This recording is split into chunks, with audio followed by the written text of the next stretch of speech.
আমার নবী আখিরি জামানার পয়গম্বর জনাবে মুহাম্মদ রাসূলুল্লাহ সাল্লাল্লাহু আলাইহি ওয়াসাল্লাম দুনিয়ার জমিনে আগমন করতে যাবেন।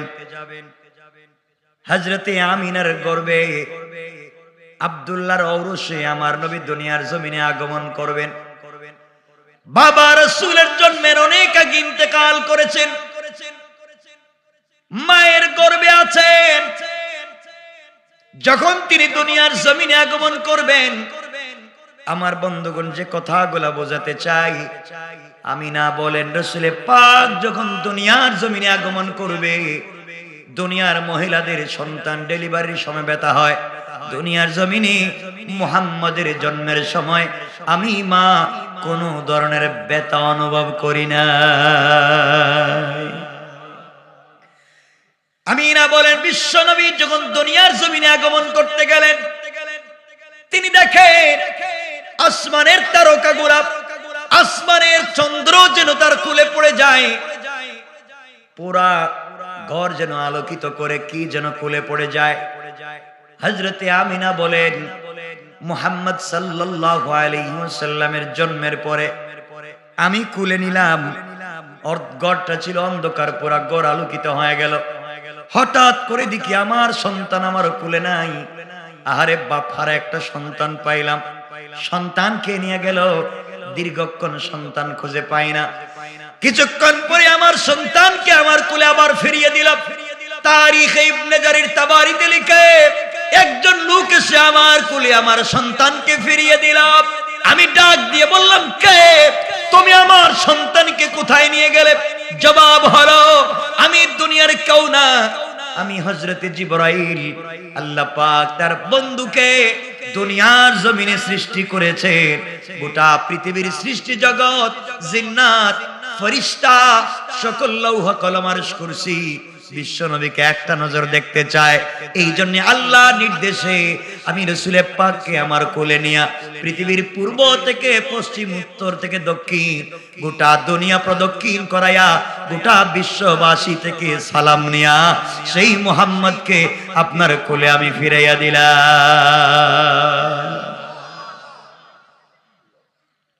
আমার রাসূল হযরতে আমিনা কোলে নিলেন, কপালে চুম্বন করতে লাগলেন। রাসূল পাক জন্ম নিয়া দুটা হাত মাটির মধ্যে লাগায়া উপরের দিকে তাকায়া আলহামদুলিল্লাহ আল্লাহর শুকরিয়া আদায় করলেন। কিছুক্ষণ পরে এখানে অনেকগুলা ঘটনা আছে, সুয়াইবিয়া সহ দাসী কেমনে আজাদ হলে এগুলা ভিন্ন। শুধু রাসূল পাকের এই কথাগুলো আপনাদেরকে বোঝাতে চাই। কিছুক্ষণ পরে আমিনা কাঁদতেছেন, আমিনা কান্না করেন। রাসূল পাকের চাচা, রাসূল পাকের দাদা বিশ্ব নবীকে দেখতে আসলেন। হযরতে আমিনা কান্না করেন, জিজ্ঞাসা করলেন কান্না করেন কেন? আমিনা ডাক দিয়ে বলছেন এই জন্য কান্দি, আজ যদি আমার স্বামী বেঁচে থাকতেন, আমার স্বামী যদি বেঁচে থাকতেন, আমার সন্তানের জন্য বাজার থেকে খেলনা নিয়ে আসতেন, খেলার জন্য কোন জিনিস নিয়ে আসতেন, আমার বাচ্চা কাঁদতে হতো না। আমার সন্তান আহমদ অথবা মুহাম্মদকে নিয়ে মক্কায় মদিনা ঘুরতে যেতেন, বিভিন্ন জায়গায় বিনোদনের জন্য ঘুরতে যেতেন। এই জন্য আমি কান্না করি, আহারে আজ তার বাবা নাই, কেউ আমার সন্তান কি ঘুরতে নিয়ে যাবে না? আওয়াজ হলো, আওয়াজ হলো, আওয়াজ আসলো, আমিনা তুমি কাঁদতে হবে না, কান্নার কোনো কারণ নাই, কান্নার এই জন্য কারণ নাই। আমিনা শোনো, আব্দুল্লাহ যদি দুনিয়ার জমিনে বেঁচে থাকতো, আব্দুল্লাহ বড় জোরে তার জন্য বাজার থেকে খেলনা নিয়ে আসতো, খেলবার জন্য ফুল নিয়ে আসতো, 1, 2, 3 টাকা দাম হতে পারে। আর আমি আল্লাহ আমার বন্ধুর জন্য, আমি এত স্পেশাল রব, আমি এত বড় বন্ধু, আমার বন্ধুর খেলবার জন্য আসমানের চন্দ্র আর তারকাকে তার খেলবার জিনিস বানিয়ে দিয়েছি। আমার বন্ধুকে তুমি শোয়া দাও, দোলনার মধ্যে রেখে, উঠানের মধ্যে রাইখা দাও, ঘরের আঙ্গিনায় রেখে দাও, আমার বন্ধু যখন উপরের দিকে তাকাবে, মাথাটাকে ডান দিকে দিবে, পা নাড়াবে, আমি আল্লাহ আসমানের চন্দ্রগুলাকে তার মাথা নাড়াবার সঙ্গে সঙ্গে, তারকাগুলাকে তার পা নাড়াবার সঙ্গে সঙ্গে বন্ধু যেদিকে ঘুরে আসমানের চন্দ্র সেদিকে যায়। আমার বন্ধু হাত পা নাড়াচাড়া করলে আকাশের তারকারা যে নাড়াচাড়া করে। এক কথায় আমি আমার বন্ধুর জন্য আসমানের চন্দ্র সূর্য আর তারকাগুলাকে খেলার বস্তু বানাইয়া দিয়েছি। আমেনা তুমি কাঁদতেছো? আব্দুল্লাহ দুনিয়ার জমিনে বেঁচে থাকলে আমার বন্ধু মুহাম্মদকে নিয়ে হয়তো মাঠে ময়দানে ঘুরতে যেত, সফরে নিয়ে সর্বোচ্চ মক্কায় যেত, মদিনায় যেত, অথবা উক্কাজের মেলায় নিয়ে যেত, এর চাইতে দূরে নিয়ে যেতে পারবে না। আর আমি তোমার সন্তানকে এতটুকুন বেশি ভালোবেসে ফেলেছি, তোমার সন্তানটাকে আমি আল্লাহ শুধুমাত্র মক্কা মদিনা সফর করাবো তা না, আমি আল্লাহ ভালোবেসে আমার আরশে আজিম পর্যন্ত আনতে চাই। আল্লাহু আকবার বলে। আমরা সেদিকে যেতে চাই। এই জন্য আমার বন্ধুগণ রাসূল পাক বড় হতে লাগলেন। কষ্ট হচ্ছে না তো? বিশ্ব নবী বড় হতে লাগলেন। ওখানে আমি একটা বরকতের কথা বলি, আলোচনাকে অন্যদিকে নিয়ে যাব, মূল বিষয়ের দিকে নিয়ে যাব। আমার বন্ধুগণ রাসূল পাক যখন ছোট, আগেকার আরবের সিস্টেম ছিল, বাচ্চারা জন্ম নিলে তাদেরকে গ্রামে পাঠিয়ে দেওয়া হতো যেন তারা ভাষা শিখতে পারে। কারণ শহরের মধ্যে বিভিন্ন এলাকার লোক বসবাস করে, বিভিন্ন সংস্কৃতি চলে আসে, গ্রামে তো এক ধরনের মানুষ বসবাস করে। এই জন্যে হযরতে আমিনা চিন্তা করলেন সন্তানকে গ্রামে পাঠাইয়া দেই। আগেকার গ্রামের মহিলারা তারা শহরে এসে সন্তানদেরকে নিয়ে যেতেন, দুধ পান করাতেন, বিনিময়ে কিছু টাকা তারা পেতেন। এই জন্য আপনারা ঘটনা জানেন, আমি সেই ঘটনার দিকে যাব না। হযরতে মা হালিমাতুস সাদিয়া সহ এলাকার কিছু মানুষ মিলে তারা মক্কায় আসতে লাগলেন, বাচ্চাদেরকে নিয়ে যাওয়ার জন্য আসতে লাগলেন। হযরতে হালিমাতুস সাদিয়া নিয়ে যাওয়ার জন্য তিনি যখন আসলেন, আর অনেক লোককে নিয়ে আসলেন। মৌলিক কথাটা বুঝাবার জন্য পিছন থেকে আমি নিয়ে আসতেছি। হযরতে হালিমাতুস সাদিয়া একটা উটনি, দুর্বল হালকা উটনি নিয়ে আসলেন, সবার পিছনে পড়ে গেলেন, সবাই মক্কায় ঢুকে গেল। মক্কায় ঢুকে যাওয়ার পরে যার যার মতো করে সন্তান, ভালো ভালো সন্তান, টাকাওয়ালার ফ্যামিলির সন্তান, সবাই সবাইকে নিয়ে গেলেন। রাসূল পাককে কেউ নিলেন না। যখন জানলেন তার বাবা নাই, এতিম ছেলে, কেউ আমার নবীকে নিতে চায় না। হালিমাতুস সাদিয়া চলে যাওয়ার সময় স্বামীকে বললেন, স্বামীরে, খালি হাতে যাওয়ার চাইতে এতিম মুহাম্মদকে নিয়ে যাই, লাভ হতে পারে লস হতে পারে, খালি হাতে যাওয়ার চাইতে নিয়ে যাই। তারা জানে না তিনি শুধু এতিম নবী না, দুনিয়ার জমিনের সাধারণ কেউ না, আল্লাহর পরে সৃষ্টি জগতের মধ্যে আল্লাহ যাকে হাবিবুল্লাহ বানিয়েছেন সেই বিশ্ব নবী এখনো তাদের কোলে যেতে চায়। পড়েন সুবহানাল্লাহ। হালিমাতুস সাদিয়া ঘরে ঢুকে গেলেন, বিশ্ব নবীর চেহারা মুবারকের দিকে তাকালেন, নিজেকে আর সামলিয়ে রাখতে পারলেন না, কোলে উঠাইয়া নিলেন। তারও একটা সন্তান ছিল, নাম ছিল আব্দুল্লাহ। দুর্ভিক্ষ থাকবার কারণে তার স্তনে কোনো দুধ ছিল না, কিন্তু বিশ্ব নবীকে কুলে নেওয়ার সাথে সাথে এক সেকেন্ডও যায় নাই, আল্লাহ তার স্তনের ভিতরে দুধ ভরপুর করে দিয়েছে। আমার নবীর বরকত দেখা শুরু হয়ে গেল। 2 দিন আগে হালিমাতুস সাদিয়ার বন্ধু বান্ধবেরা মক্কা থেকে গ্রামের দিকে তারা বাচ্চাদেরকে নিয়ে চলে গিয়েছে। 2 দিন পরে হালিমাতুস সাদিয়া আমার নবীকে নিয়ে যখন তিনিও মক্কা থেকে গ্রামের দিকে যায়, কথাটা মনে রাখবেন, কিতাবের নাম মনে রাখবেন, তারিখে ইবনে জারির তাবারি। আমার বন্ধুগণ, বিশ্ব নবীকে মধ্যখানে বসাইয়া হালিমাতুস সাদিয়া পিছনে, তার স্বামীকে সামনে বসাইয়া উটনিকে আঘাত করলেন, উটনিকে নিয়ে চলবেন, উটনি তো উঠে না, যাওয়াও যায় না, উঠেও দাঁড়ায় না। আঘাত করতে লাগলেন, বেত্রাঘাত করতে লাগলেন, উটনি উঠে না। আল্লাহ পাক রব্বুল ইজ্জত ওয়াল জালাল হালিমাতুস সাদিয়ার উটনির জবান খুলে দিলেন। উটনি ডাক দিয়া বলতেছে, হালিমা তুমি কাকে পিছনে বসায়া আমাকে আঘাত করতেছো নিয়ে যাওয়ার জন্য? আল্লাহ পাক যাকে সৃষ্টির সবার সামনে সম্মান দিয়েছে, তুমি তাকে পিছনে বসায়া আমাকে কিয়ামত পর্যন্ত আঘাত করলে নিতে পারবে না। সেই মুহাম্মদুর রাসূলুল্লাহ সাল্লাল্লাহু আলাইহি ওয়াসাল্লামকে সামনে বসায়া দাও। রাসূলে পাককে সামনে বসায়া দেওয়া হলো। 2 দিন আগে উটনি গোলা নিয়ে তার বন্ধু বান্ধব যেখানে গিয়েছে, 2 দিন পরে সফর করে এত শক্তিশালী হয়ে গেল। 2 দিন আগে যারা গিয়েছেন তাদের আগে তিনি নিজের গ্রামে পৌঁছে গেলেন। বরকত দিয়েছেন কে? আরো জোরে বলেন কে? রাসূলে পাক গেলেন, ওখানে থাকলেন, ভাইয়ের সঙ্গে তার দুধ ভাই আব্দুল্লাহর সঙ্গে মাঠে গেলেন। ওই সময় একবার সিনা চাক হয়েছে, এটা এতটুকুনি রাখলাম। এরপরে রাসূল বড় হতে লাগলেন, বড় হতে লাগলেন, নবুয়ত পর্যায়ে পৌঁছে যাচ্ছেন। রাসূলে পাক নবুয়ত লাভ করলেন, আমরা ওখানে পৌঁছে গেলাম। মধ্যখানে 40 বছর বাদ, মানে এত কথা বললে আমি পুরো সূরা বলতে পারবো না। 40 বছরের কথা বাদ রাসূল নবুয়ত লাভ করলেন। নবুয়ত লাভ যখন করলেন, কথাগুলো মনোযোগ দিয়ে শুনবেন, কেমনে নবুয়ত লাভ করলেন আপনাদেরকে বুঝাচ্ছি। আমার বন্ধুগণ, বিশ্বনবী সাল্লাল্লাহু আলাইহি ওয়াসাল্লাম নবুয়ত লাভ করার পূর্বে তিনি ধ্যান করতেন, আল্লাহর নামে ধ্যান করতেন, জিকির করতেন। গারে হেরায়, হেরা নামক গুহায় রাসূলে পাক ধ্যান করতেন। ওই জায়গায় তিনি যখন হযরতে খাদিজাকে বিয়ে করলেন, বিয়ে করবার পরে যখন ধ্যান করেন, আমার বন্ধুগণ কথাগুলো বুঝবেন। হঠাৎ করে একদিন আমার নবী দেখেন আসমান জমিনের মধ্যখানে নূরের মিম্বরে বসে একটা লোক আমার নবীকে ইয়া মুহাম্মদ, ইয়া মুহাম্মদ বলে ডাক দেয়।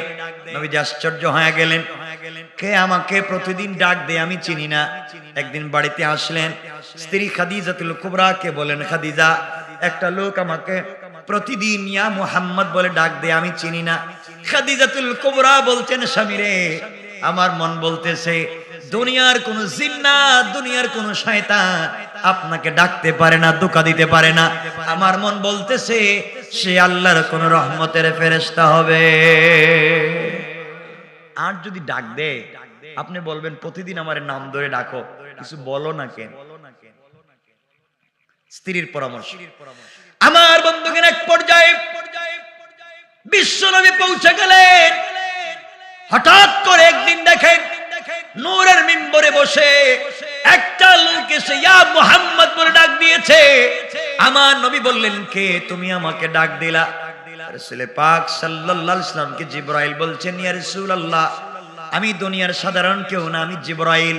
আল্লাহ আপনার কাছে নবুয়ত দিয়ে আমাকে প্রেরণ করেছেন, আপনি পড়েন ইকরা। আমার নবীকে পড়িয়ে দেওয়া হলো। বন্ধুগণ, আপনারা এখানে জানেন রাসূল বারবার বলছেন আমি জানি না, আমি পড়তে পারবো না। জিবরিল আমিন বুকের সঙ্গে বুক লাগালেন, চাপ দিলেন, রাসূল পাক পড়লেন। এই জায়গা থেকে তিনি বাড়িতে আসলেন, নবুয়ত লাভ করবার পরে বাড়িতে আসলেন। বাড়িতে আসবার পরে জ্বর উঠে গেল। জ্বর উঠে যাওয়ার কারণে কম্বল দিয়ে আমার নবীকে ডেকে দেওয়া হয়েছে। রাত্রবেলা জ্বর উঠে গেল। খাদিজাতুল কুবরা বলছেন, স্বামী আপনার এত জ্বর কেন, ব্যাপার কি, কি হয়েছে? রাসূল পাক বলছেন, খাদিজা আমি সব কথা বলতে পারবো না, যদি সব কথা বলতে যাই হয়তো তুমি আমাকে বিশ্বাস করবে না। আমার নবীজিকে খাদিজাতুল কুবরা বলছেন, স্বামী রে আপনি বলেন না কি হয়েছে? রাসূল পাক বলছেন, খাদিজা আজকে আমার কাছে কোরআন নাজিল হয়েছে, আজ থেকে আমি নবী এবং রাসূল, আল্লাহ আমার কাছে কোরআন নাজিল করেছেন। তোমাকে বলতে চাই না, যদি তুমি বিশ্বাস না করো এই জন্য বলতে চাই না, যদি মানতে না পারো। খাদিজাতুল কুবরা ডাক দিয়া বললেন, স্বামী রে, আপনাকে 21 বছর অথবা 25 বছর বয়সে, আমি 45 বছরের মহিলা, আপনাকে বিয়ে করেছি না জেনে, না বুঝে না। আপনার আদর্শ এবং চরিত্র সম্পর্কে আমি জানি। আপনি যদি বলেন জিবরিল আমিন এসে আপনার কাছে কোরআন নাজিল করে নবুয়ত দান করেছেন, আমি বিশ্বাস করতে কোনটা বোধ করব না। পৃথিবীর কাউকে কালিমার দাওয়াত দেওয়ার আগে আমি স্ত্রী হিসাবে আপনি স্বামীর হাতে হাত রেখে সর্বপ্রথম মুসলমান আপনি আমাকে বানাইয়া দাও। কেমন স্ত্রী, স্বামীকে কতটুকুন বিশ্বাস করেন। এজন্য একজন মানুষ সম্পর্কে জানতে হলে তার বউরে জিজ্ঞাসা করবেন। বহুত পীর সাহেব আছেন, হাজার হাজার মুরিদ আছে, নিজের বউ নিজের কাছে মুরিদ হয় না। কথা বলেন না? বউ বলতেছে আমি জানি আপনি কত নম্বরের পীর, ঠিক কিনা বলেন? স্ত্রী মুরিদ হতে চায় না, বায়াত হতে চায়। কথাগুলো বুঝবেন। এখানেই আমাদের মূল আলোচনার বিষয়। খাদিজাতুল কুবরা রাসূল পাক ইসলামের কাছে কালিমা পড়ে মুসলমান হয়ে গেলেন। মুসলমান হলেন। আল্লাহ বলছেন, বন্ধু ওয়াদানা আনকা উযরাক, আপনার বুকের উপরে যে বোঝা, আমি সেই বোঝাকে হালকা করেছি। পয়গম্বর আরবি, দ্বীনের দাওয়াত দিতে গেলে টাকা লাগবে, দ্বীনের দাওয়াত দিতে গেলে পয়সা লাগবে, দ্বীনের দাওয়াত দিতে গেলে পাওয়ার লাগবে, ক্ষমতা লাগবে। আমি এমন একটা মেয়েকে আপনার প্রেমে ফেলে দিয়েছি, এই মেয়েটাকে আপনার কাছে বিয়ে দিয়েছি, যার মাধ্যমে আপনি দুটো জিনিস পাইলেন। এক নাম্বার, আপনার টাকা লাগবে। খাদিজাতুল কুবরা হচ্ছে মক্কার সবথেকে বড় বিজনেস ম্যাগনেট। সুবহানাল্লাহ বললেন না? এই ব্যবসায়ী মহিলাকে আপনার প্রেমে ফেলে আপনার কাছে বিয়ে দিয়ে আমি আল্লাহ ইসলামের জন্য তার সমুদয় সম্পত্তিকে ওয়াকফ করে দিয়েছি। আপনি তার সম্পত্তি ব্যয় করে ইসলামকে প্রতিষ্ঠিত করতে পারবেন। পড়েন সুবহানাল্লাহ। 2 নম্বর, ক্ষমতা লাগবে। খাদিজার টাকা দিয়ে মক্কার সব মানুষ ব্যবসা করে। আপনি যখন দ্বীনের দাওয়াত দিতে যাবেন, তখন মানুষ আপনাকে কিছু বললেই বলার সাহস পাবে না, কারণ আপনার বউর টাকায় তারা বিজনেস করে। ঠিক কিনা বলেন? সুতরাং আপনার ক্ষমতাও আছে, আপনার টাকাও আছে, আপনি দ্বীনের দাওয়াত দেন। আল্লাযী আনকাদা যহরাক, আপনি কষ্ট পাচ্ছেন, কেমনে পাবলিকের কাছে দ্বীনের দাওয়াত দিবেন? এ রাসূলুল্লাহ, আপনি দাওয়াত দেন, কেউ আপনাকে কষ্ট দিতে পারবে না, কেউ আপনাকে আঘাত করতে পারবে না। তাহলে রাসূল পাক ইসলামকে আরো বলছেন, পয়গম্বরে আরবি, আপনার চাচা যদিও কালিমা পড়ে মুসলমান নাও হয়, কিন্তু লোকটা আপনার প্রতি দুর্বল। দ্বীনের দাওয়াত দিতে গেলে কেউ আপনার চাচার চেহারা দেখলে আর ডিস্টার্ব করবে না। কথাগুলো ভালো করে শুনবেন। রাসূল দ্বীনের দাওয়াত দিতে লাগলেন। এরপরে আয়াতে আল্লাহ বলছেন, ওয়ারাফা'না আলাইকা যিকরাক, আমি আপনাকে সম্মান দিয়েছি। এখান থেকেই রাসূল পাককে আল্লাহ বুঝাচ্ছেন সম্মান কেমনে দিলেন। আমার মুসলমান বন্ধুগণ, কথাগুলো ভালো করে শুনবেন। আল্লাহর পয়গম্বর বিশ্ব নবী সাল্লাল্লাহু আলাইহি ওয়াসাল্লাম আল্লাহর কাছে বলতে লাগলেন, আল্লাহ তাআলা, আমি দ্বীনের দাওয়াত দিয়ে যাই, কালিমার দাওয়াত দিয়ে যাই, কেউ আমার কথা শুনে, কেউ আমার কথা শুনে না। এমন একটা দিন আসলো যেই বছরে রাসূলের চাচা ইন্তেকাল করলেন, দাদা আগে ইন্তেকাল করলেন, চাচা ইন্তেকাল করলেন, এরপর ওই বছর স্ত্রী ইন্তেকাল করলেন। কথাগুলো ভালো করে শুনেন। আমার নবীর চাচা ইন্তেকাল করলেন, আমার নবীর স্ত্রী ইন্তেকাল করলেন। এবার আল্লাহর কাছে পয়গম্বর আরবি বলছেন, আল্লাহ তাআলা, আপনি আমাকে বলেছেন, স্ত্রীর মাধ্যমে আমার সম্মান বাড়িয়ে দিয়েছেন, স্ত্রীর মাধ্যমে ক্ষমতা বাড়িয়ে দিয়েছেন, চাচার মাধ্যমে আপনি আমার ক্ষমতা বাড়িয়েছেন। এখন আমার চাচাও নাই, আমার স্ত্রীও নাই। বাহিরে গেলে মানুষ আমাকে আঘাত করলে কেউ প্রতিবাদ করবে না, ঘরের ভিতরে এসে কষ্ট পেলে আমি আমার স্ত্রীকে পাবো না। আমার নবী কাঁদতে লাগলেন, ঘরের ভিতরে স্ত্রী নাই, বাহিরে চাচা নাই, কাঁদতে লাগলেন। এক পর্যায়ে রাসূল পাক সাল্লাল্লাহু আলাইহি ওয়াসাল্লাম সিদ্ধান্ত নিলেন, তিনি আর মক্কায় থাকবেন না, মক্কা ছেড়ে তিনি তায়েফে চলে যাবেন, নানার বাড়িতে যাবেন। আমার নবী আখিরি জামানার পয়গম্বর এক পর্যায়ে নানার বাড়িতে পৌঁছে গেলেন। তায়েফের মানুষের কাছে দ্বীনের দাওয়াত দিতে লাগলেন। তিনি বললেন আসলিম তাসলাম, ইসলাম কবুল করো, শান্তিতে থাকবা। এই কথাগুলা মাত্র বলেছেন। এই কথাগুলোর অপরাধে যে রাসূল পাকের শরীরে মশা মাছি বসাকে আল্লাহ হারাম করে দিয়েছেন, এই নবীজিকে তায়েফের মানুষ আঘাত করতে লাগলো, পিটাতে লাগলো, রশি দিয়া বেঁধে, শিকল দিয়া বেঁধে আঘাত করতে লাগলো, অজ্ঞান করে জমিনের মধ্যে বারবার ফেলে দে। নবীজির শরীর মুবারক থেকে রক্ত ঝরতে লাগলো। রাসূলের শরীরের মধ্যে বসন্তের মতো দাগ হয়ে গেল। কথাগুলা বুঝবেন কি বলতে চাই? পয়গম্বর আরবীকে তো আঘাত করেছে, শরীর থেকে রক্ত ঝরতেছে, কাপড়গুলা রক্তে লাল হয়ে ভিজে যায়, অজ্ঞান হয়ে জমিনে পড়ে যান। অপরাধ শুধু একটা, কালিমার দাওয়াত দিয়েছেন, আর কোনো অপরাধ নাই। এই জন্য আঘাত করলো, এই জন্য মারলো। জ্ঞান ফেরবার পরে রাসূল পাক সাল্লাল্লাহু আলাইহি ওয়াসাল্লাম হযরত যায়েদ ইবনে হারিসাকে সঙ্গে নিয়ে চিন্তা করলেন আজকে কোথায় যাব? তায়েফের মানুষ আমাকে মারলো, তায়েফে থাকা যাবে না, মক্কায় যাওয়া যাবে না, ওখানে গেলেও তো মানুষ মারবে, চাচাও নাই, স্ত্রীও নাই, কোথায় যাব?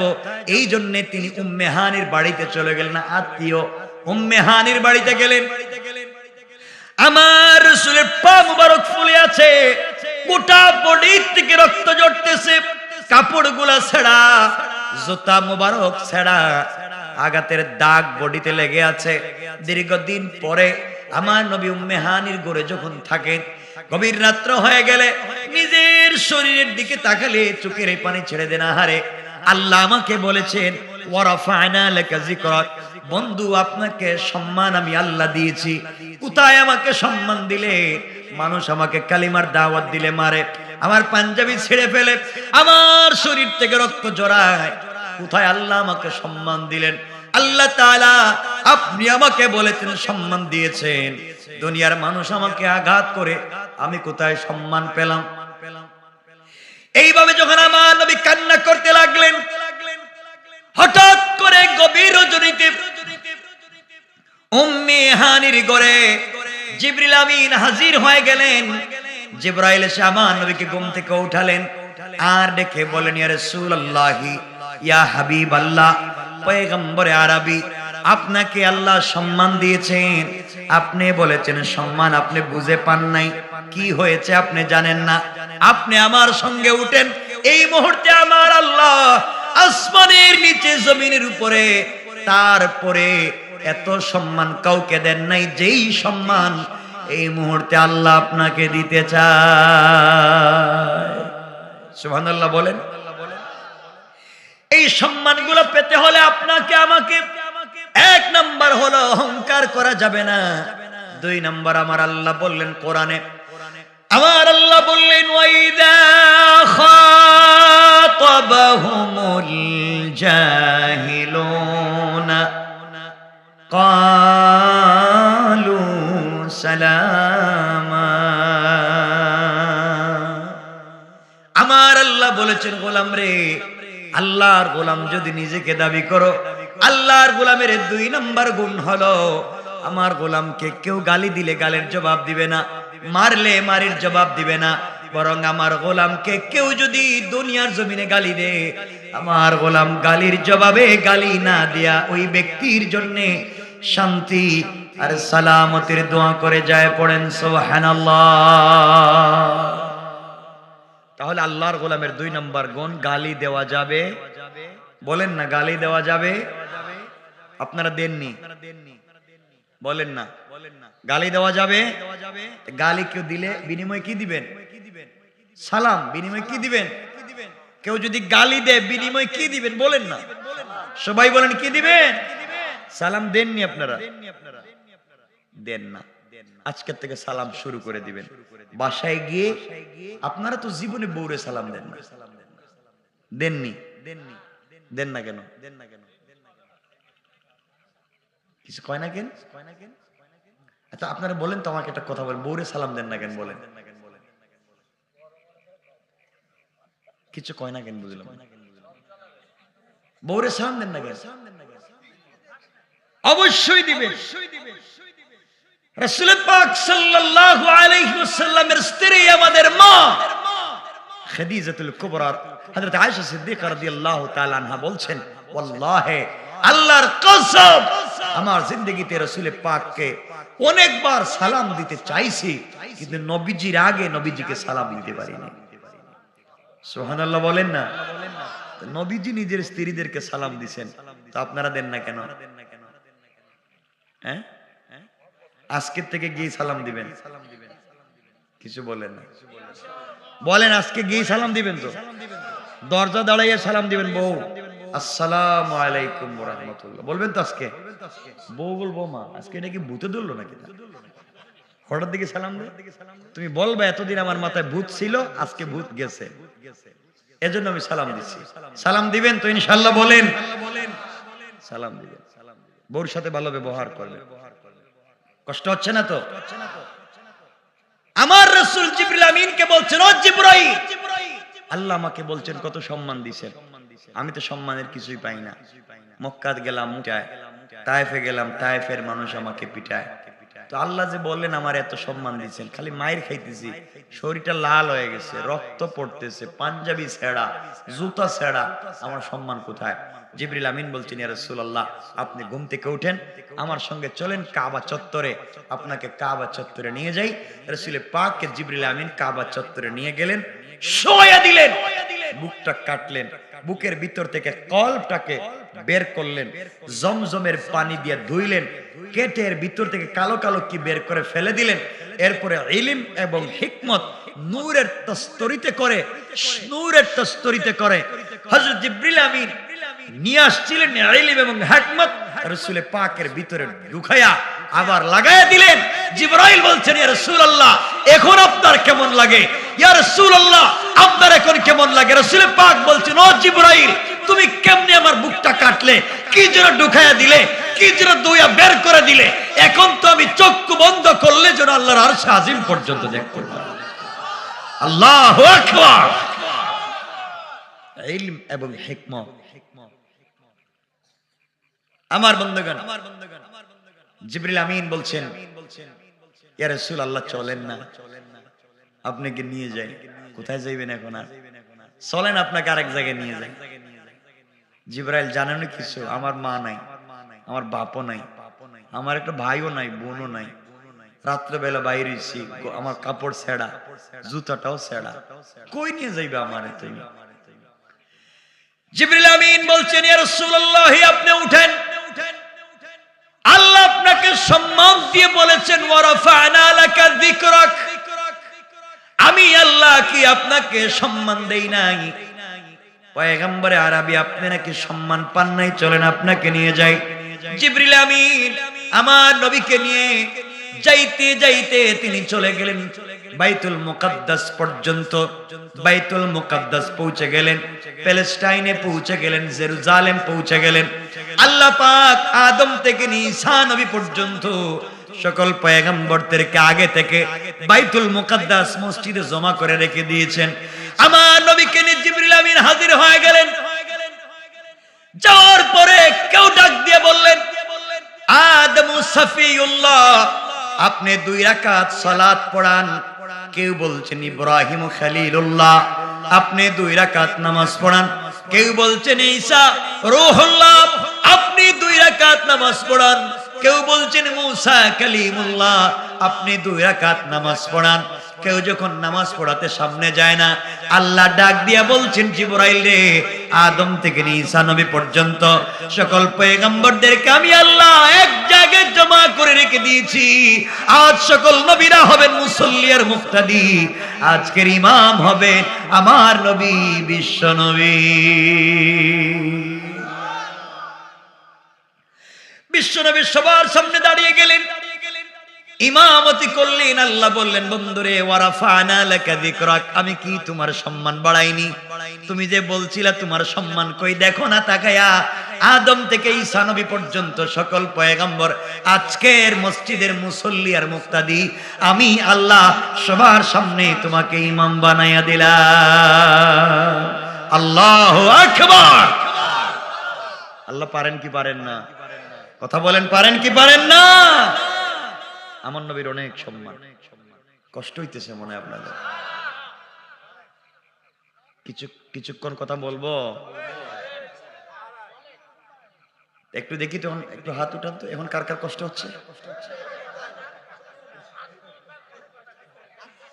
এখনো কষ্ট হচ্ছে? আমি জানি রাত্র বেশি হয়ে যাচ্ছে,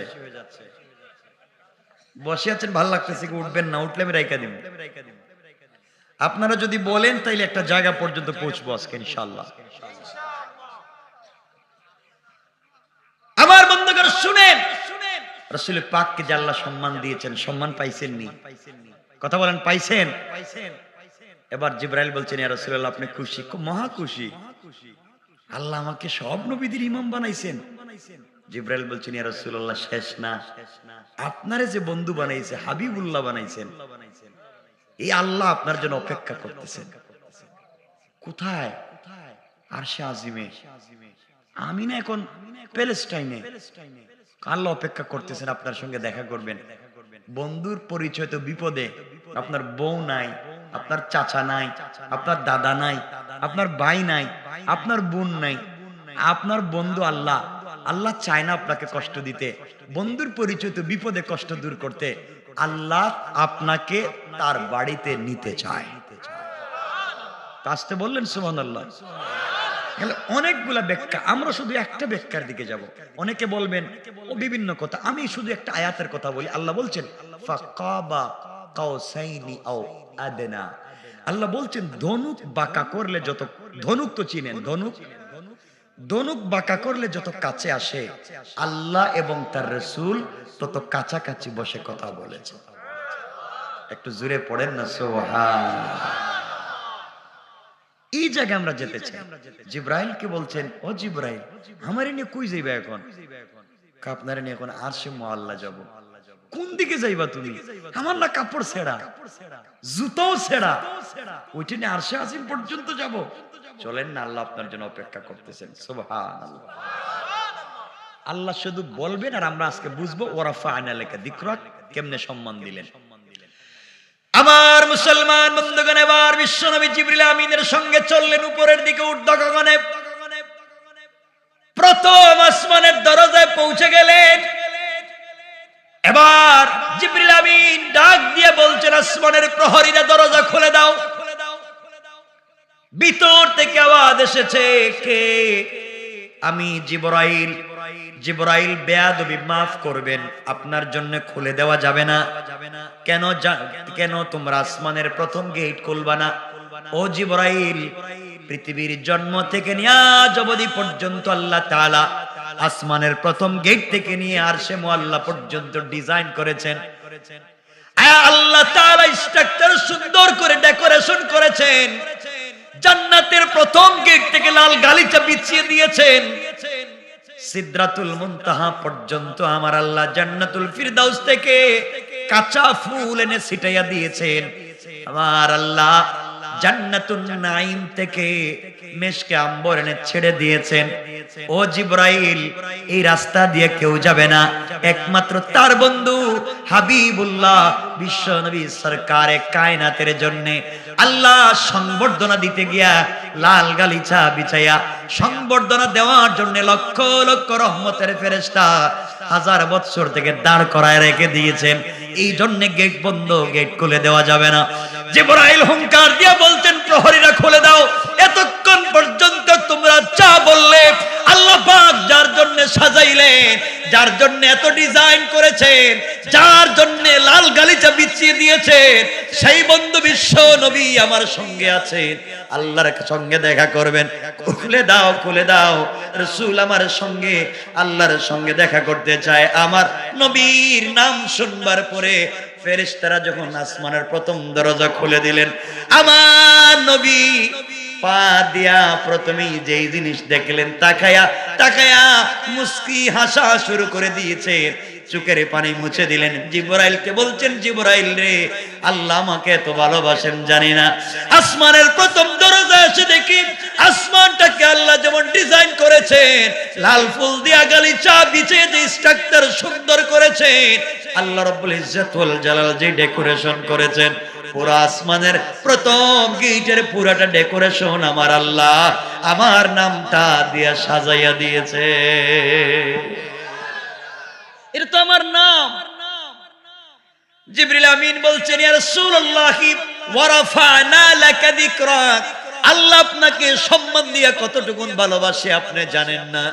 আপনি আরেকটু দেখেন না, রাসূল পাক একটু সামনে গেলেন, সামনে যাওয়ার পরে আসমানের গেট দেখলেন, তিনি যেখানেই দেখলেন যেই জায়গায় আল্লাহর নাম আছে ওর আশেপাশে কোন জায়গায় তাকায়া দেখেন যেখানে আল্লাহর নাম পাওয়া যায় ওখানেই আমার রাসূলের নামও পাওয়া যায়। আল্লাহ জানায়া দিয়েছেন, বন্ধুরে শুধুমাত্র কাগজে কলমে আমার নামের পাশে তোমার নাম লিখে দেই নাই, আমি আল্লাহ জানাইয়া দিলাম আজকের থেকে দুনিয়ার জমিনে যত জায়গায় আযান হবে, যেই জায়গায় আমার নাম আযানে থাকবে ওই জায়গায় তোমার নামও থাকবে, সিজদায় গিয়া যেই জায়গায় আমার নাম থাকবে ওই জায়গায় তোমার নাম থাকবে, নামাজে যেই জায়গায় আমি আল্লাহর নাম থাকবে ওই জায়গায় আপনার নাম থাকবে। কাফের বেঈমানেরা বলেছে, ইন্না শানিয়াকা হুয়াল আবতার, আপনি আবতার, আপনি আটকুরা, আপনার নাম দুনিয়ার জমিনে কেউ নিবে না, আমি আপনার সম্মান বাড়িয়ে দিয়েছি, গোটা পৃথিবীর মানুষ আপনার নাম জপবে। কাফেররা বলছে আপনার নাম নেওয়ার মতো মানুষ থাকবে না। আর আমি আল্লাহ এই মুহূর্তে ঘোষণা করে দিলাম, বন্ধুরে পৃথিবীর একটা সেকেন্ড এমন যাবে না যেই সেকেন্ডে তোমার নাম বাতাসে উড়বে না। আল্লাহু আকবার।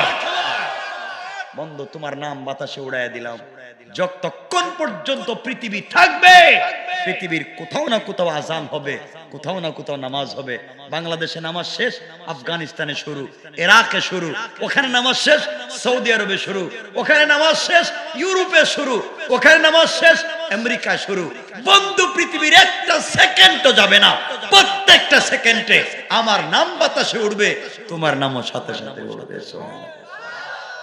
সম্মান কমছে না বাড়ছে? ওয়ারাফা'না লাকা যিকরাক, বন্ধু আমি কি তোমার সম্মান বাড়াইনি? জিবরাইল বলছেন, ইয়া রাসূলুল্লাহ আপনি হাসেন কেন? আপনারা না ঘুম থেকে উঠে আনছি কাঁদতেছিলেন, চোখ দিয়ে পানি পড়তেছিল, আপনারা না মানুষ মারে, আপনার না কেউ নাই, এখন হাসতেছেন। রাসূল পাক বলতেন, জিবরাইল আমি জানি না আল্লাহ যে আমাকে এত ভালোবাসে, আমার মতো একটা লোকের জন্য এত কিছু করছেন, চলো না আরেকটু সামনে যাই। আমার বন্ধুগণ গভীর মনোযোগ।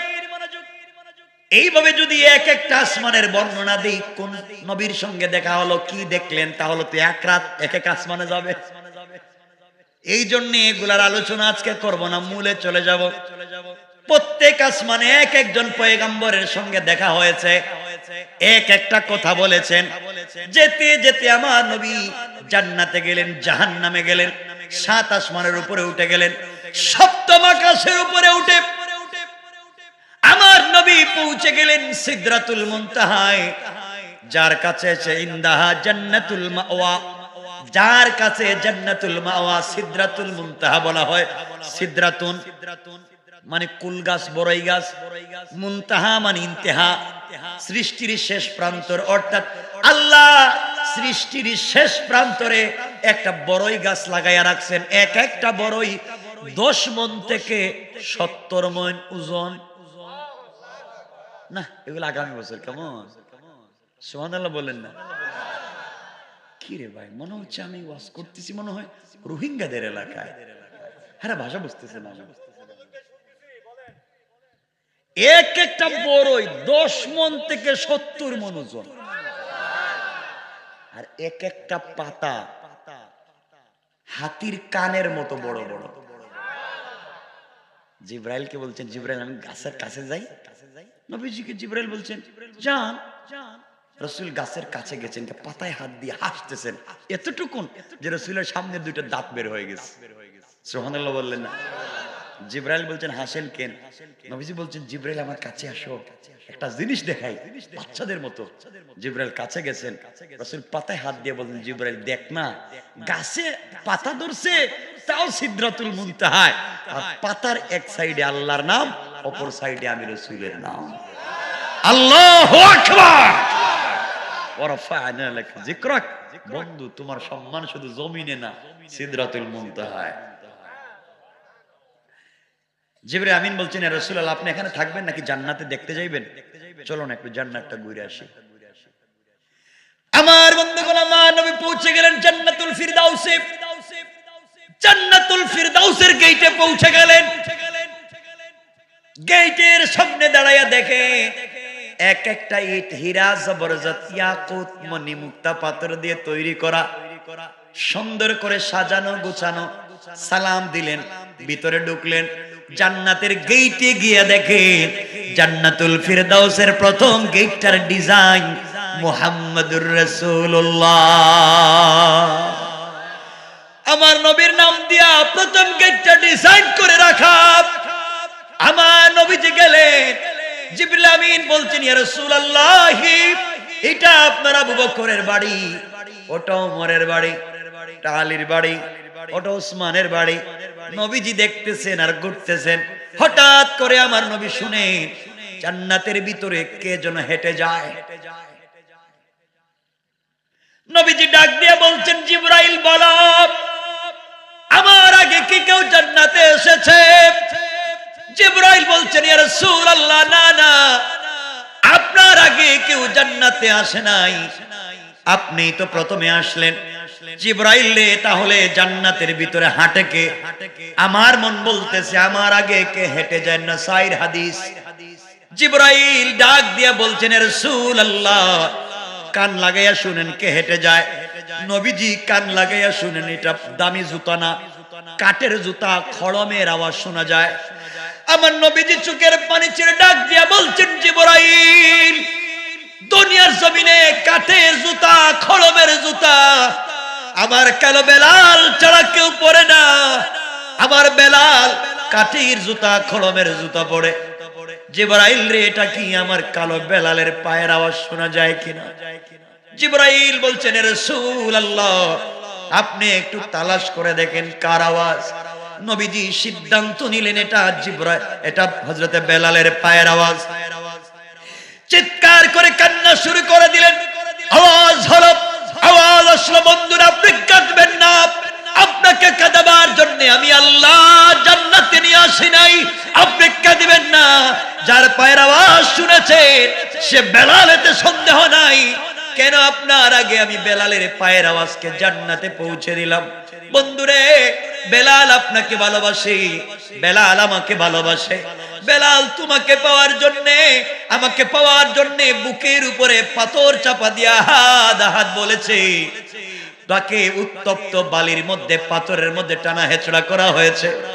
এই বেলাল আমাকে বলেছে আল্লাহ তাআলা যে রাসূলকে ভালোবেসে আমি এত কষ্ট করেছি, একটা মিনিটের জন্য আমি সেই রাসূল ছাড়া একা থাকতে চাই না।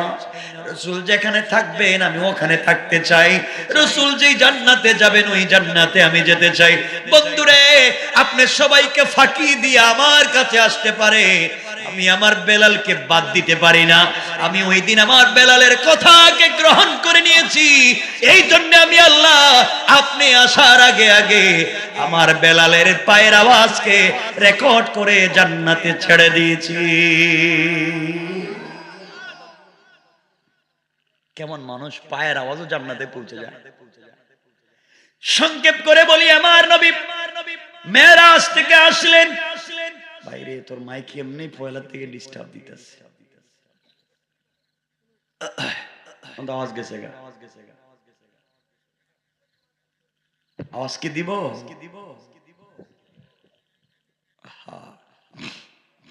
কথাগুলা বুঝেন, যা বলা যায় যতক্ষণ 12টা হয়ে গেছে। চাইছিলাম তো কথা কিছু বলবো। আমার বন্ধুগণ কথাগুলা বুঝেন, কি বলতে চাই। এক পর্যায়ে আল্লাহ তাআলা বলছেন বন্ধুরে জিবরিল আমিনকে, জিবরাইলকে জিজ্ঞাসা করো বেলাল আওয়াজ কেমনে আসলো। জিবরিল আমিনকে জিজ্ঞাসা করলেন, রাসূলে পাক দুনিয়া এসে বেলালকে বলছেন, বেলাল বলো না কি এমন আমল করো যে আমলের কারণে তোমার আওয়াজটা জান্নাত, তোমার পায়ের আওয়াজ জান্নাতে পৌঁছে গেল। বেলাল ডাক দিয়া বলছেন, ইয়া রাসূলুল্লাহ, আমি আলাদা কোনো আমল করি না, আমি শুধুমাত্র একটা আমল আছে পার্সোনাল। যখনই ওযু করি 2 রাকাত তাহিয়াতুল ওযুর সালাত পড়ি, যখনই ওযু করি 2 রাকাত নামাজ পড়ি। আল্লাহর রাসূল পিঠে হাত দিয়া বলছেন, বেলাল রে, তোমার এই 2 রাকাত নামাজের বরকতে আমার আল্লাহ তোমার পায়ের আওয়াজকে জান্নাতে পৌঁছে দিয়েছে। ভাই কি করব রে ভাই, ঠিক আছে এতক্ষণ কি এই আওয়াজ দিছে? সারা জীবন মাইকে কথা বলি, আমাদের মাইক বুঝায়, তা কি করবো তো এখন বলেন। আমি আপনারা কি মনে করেন আগের আওয়াজ দিচ্ছে? কিছু নাই, যাক বাদ দেন, আর কয়েক মিনিট বইলে দিয়ে এভাবে আর হবে না, এভাবে কথা বলতে হবে।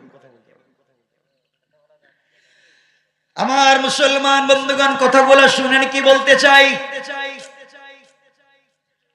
এক পর্যায়ে রাসূল পাক, কথা শুনেন, যা হইছে বাদ। রাসূল পাক সাল্লাল্লাহু আলাইহি ওয়াসাল্লাম সিদরাতুল মুনতাহায় পৌঁছে গেলেন। জিবরিল আমিন রাসূল পাককে নিয়ে ঘুরলেন। এবার জিবরাইল বলছেন, ইয়া রাসূলুল্লাহ, আপনাকে এখানে আমি রেখে দিলাম, আপনি আরশে আজিম পর্যন্ত যাবেন, আমি যেতে পারবো না। জিবরাইল, কেন যেতে পারবা না? আমার ভিসা আছে, পাসপোর্ট আছে, রোড পারমিট আছে, ভিসার মেয়াদও আছে, কিন্তু আমাকে যাওয়ার পারমিশন নাই, এতটুকুন। আমার বন্ধুগণ, এক পর্যায়ে রাসূল পাক দাঁড়িয়ে আছেন।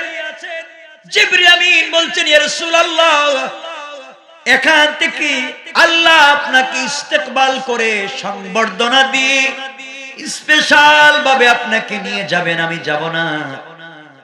রাসূল একা বসে দাঁড়িয়ে আছেন। হঠাৎ নজর গেছে পায়ের দিকে, পায়ের জুতাটা ছেঁড়া। আহারে, আরশে আজিম পর্যন্ত যাব, ছেঁড়া জুতা নিয়ে কি মানুষ যায়?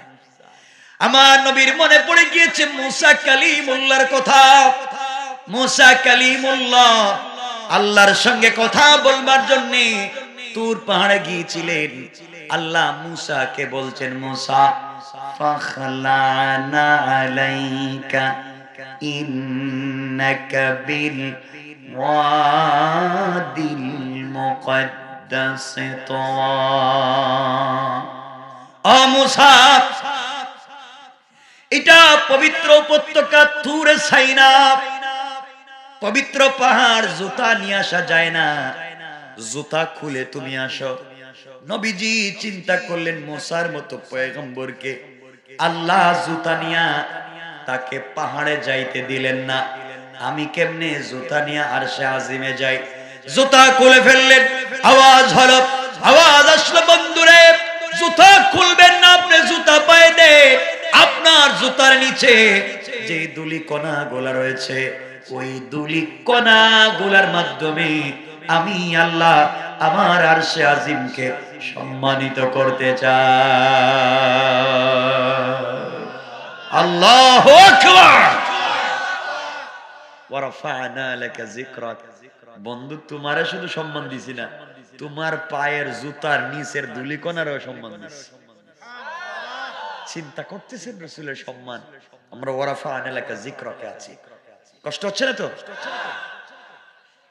রাসূলের পাক এর সংক্ষেপ, আমরা আরো সামনে যাওয়া লাগবে তো, অনেক কথা। এখন ওয়া রাফা'না লাকা যিকরাকে আছে, আরো সামনে যাইতে হইব না। আমার নবীজি পৌঁছে গেলেন। এখানে অনেক কথা আছে, ইখতিলাফ আছে, মতবিরোধ আছে। আমি যেহেতু একটা বর্ণনা দিচ্ছি, শুধু একটাই বলবো। কথা বুঝতেছেন না? পৌঁছে গেলেন আল্লাহর সঙ্গে দেখা করার জন্য। ফাকাবা কাউসাইনি আও আদনা, দনক বাঁকা করলে যত কাছে, নবী এবং আল্লাহ তত কাছে। একটু জোরে বলেন না, বিশ্বাস হচ্ছে না? আল্লাহর কাছে গিয়ে রাসূল মুচকি মুচকি হাসতেছেন, এদিক সেদিক তাকাচ্ছেন। আল্লাহ বলছেন, বন্ধু কি তুমি না ঘুমেছিলে, কাঁদতেছিলে, এখানে এসে এদিক সেদিক ঘুরো কেন? আল্লাহ, আমি জানি না আমার থেকে যে আপনি আমার জন্য এত পাগল। আপনার আরশে আজিম আসছে, আপনার আরশে আজিমের চেয়ার, আরশে আজিমের পিলার, আরশে আজিমের ডিজাইন, স্ট্রাকচার সবকিছু তো আমার নাম দিয়া করেছেন। আল্লাহু আকবার। আল্লাহ বলছেন, বন্ধু তুমি জানো না আমি তোমাকে কতটুকু ভালোবাসি। কথা বলতেছেন। আল্লাহ বলছেন, বন্ধু তোমাকে আনছি কষ্ট দূর করার জন্য, বন্ধুর কাছে আনলাম। এখন বলো তো, তুমি যে আসলা আমার বাড়িতে, বন্ধু বন্ধুর বাড়িতে গেলে তো গিফট নেই, উপহার নেই, হাদিয়া নেই। তুমি যে আমার বাড়িতে আইলা, কোন উপহার আনছো, গিফট আনছো? নবীজি বলছেন, আল্লাহ আপনি কি আমাকে কি এত এত কি এভাবে কি ভাবছেন? আমি কিছু বুঝি না,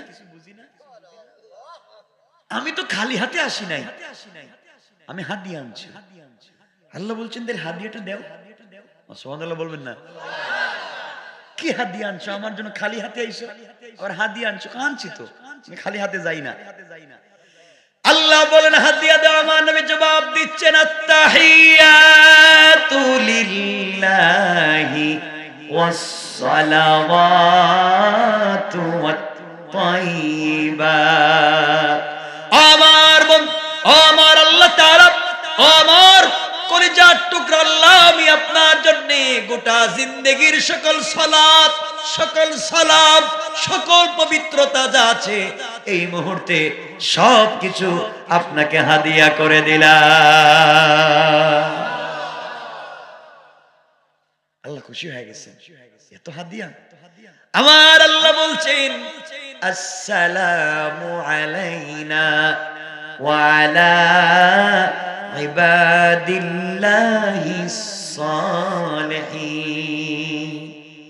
বন্ধু তুমি আমাকে সালাম দিয়েছো, তোমাকে সালাম, এটা পরে তোমাকে সালাম। আসসালামু আলাইকা আইয়ুহান নবী। আল্লাহ সালাম দিচ্ছেন, আসসালামু আলাইকা আইয়ুহান নবী, না ইয়া নবী। আর আপনারা বলেন ইয়া নবী। আল্লাহ বলছেন আসসালামু আলাইকা, আগে সালাম দিবেন এরপরে ডাকছেন। আর আপনারা আগে বলেন ইয়া নবী, এরপরে বলেন সালাম আলাইকা। আগে রাসূল ডাকেন, এরপরে সালাম দেন। আর আল্লাহ আগে সালাম দিবেন, এরপরে ডাকছেন। সুবহানাল্লাহ বলেন। আল্লাহ তার রাসূলকে ইজ্জত কেমনে দিবেন শিক্ষা দিচ্ছেন। আগে দিবেন আসসালামু আলাইকা, এরপরে বলছেন আইয়ুহান নবী। আগে সালাম দিবেন, তারপরে নবীরে ডাকছেন। আর আপনারা আগে ডাকবেন, পরে সালাম দেন। এই উল্টা কাজ করেন। কষ্ট পাইলেন আমার কথা? আল্লাহ আগে দিলেন সালাম, তারপরে ডাকলেন, আর আপনারা আগে ডাকেন। কইরেন না এভাবে, বুঝবেন। নবীজিকে যখন সালাম দিয়েছেন, আল্লাহ আসসালামু আলাইকা আইয়ুহান নবী, এখন তো নবীজির সালামের জবাব দেওয়া লাগবে। বলেন না কেন? না লাগবে না? নবীজি সালামের জবাব দিচ্ছেন না, না দিয়া চেহারা নিচের দিকে করে চোখের পানি ছেড়ে কাঁদতেছেন। আল্লাহ বলছেন, কি ব্যাপার, আপনি কাঁদবেন কেন? আপনাকে আমি সালাম দিলাম।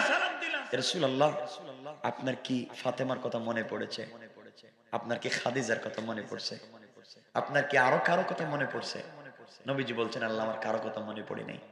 তাহলে আমার সালামের জবাব দিচ্ছেন না কেন? আমার নবী জবাব দিচ্ছেন, আল্লাহ তাআলা আপনার এখানে আসলাম, আপনি আমাকে সালাম দিলেন, সম্মান দিলেন, কত কথাই না জিজ্ঞাসা করলেন, আমার পরিবারের কথা জিজ্ঞাসা করলেন, যে উম্মতের জন্য তায়েফে রক্তাক্ত হলাম, একটা বারের জন্য আপনি আমার গুনাহগার উম্মতের কথা জিজ্ঞাসা করলেন না। যতক্ষণ পর্যন্ত আপনি আমার গুনাহগার উম্মতগুলোকে সালাম না দিবেন, ততক্ষণ পর্যন্ত আমি আপনার সালামের জবাব দিব না। তোমার নবী তোমাকে আরশে আজিমে গিয়ে বইলা যায় নাই, আল্লাহ আমি সালামের জবাব দিতাম না, আগে আমার উম্মতরে দেন। আহা, কেমন রাসূল, কেমন নবী। এবার আল্লাহ বলছেন, বন্ধু আমি কেমনে সালাম দিব? আমি কেমন গ্রামে গ্রামে দেশে দেশে গিয়ে দিব? এখন তারা ফাংশায় ওয়াজ শুনতেছে, ওখানে গিয়ে সালাম দিব? নবীজি বলছেন, আল্লাহ আমি জানি না কেমনে দিবেন, আমি জানি না, কিন্তু সালাম দেওয়াই লাগবে। আমার উম্মতকে সালাম না দিলে আমি উত্তর দিলাম না। সুবহানাল্লাহ বললেন না? আল্লাহ বলেন আসসালামু আলাইনা ওয়া আলা ইবাদিল্লাহিস সালিহিন, সকল ইবাদে সালেহ বান্দাদেরকে আমার পক্ষ থেকে সালাম। নবীজি বলেন এই সালাম মানি না। কেন? আমাকে আপনি সরাসরি সালাম দিয়েছেন, আর আমার উম্মত রাজবাড়ি পাংশা হে পূর্ব ডেকি পাড়ায় বসে রয়েছে, আর আপনি এখান থেকে বলেন সালাম, এটা মানি না। কেমনে? সামনাসামনি দিতে হবে। আমার যেভাবে সামনাসামনি দিচ্ছেন, আমার উম্মতকে সামনাসামনি দিতে হইব। আর আপনি যদি আমার কথা মানেন না, তাহলে এটা কেমন বন্ধু? বন্ধু বন্ধুর কথা শুনে না? আল্লাহু আকবার! কেমন বন্ধু? আমার কথা শুনবেন না, তো বন্ধুত্ব কেমন? আল্লাহ তো মহা পেয়েছে, বন্ধুর কথা তো রাখতেই হবে, বন্ধুরে তো কষ্ট দেওয়া যাবেই না। বন্ধু আমি এখন কেমনে কেমনে সালাম দিব? কেমনে কেমনে দিবেন আপনি বুঝে।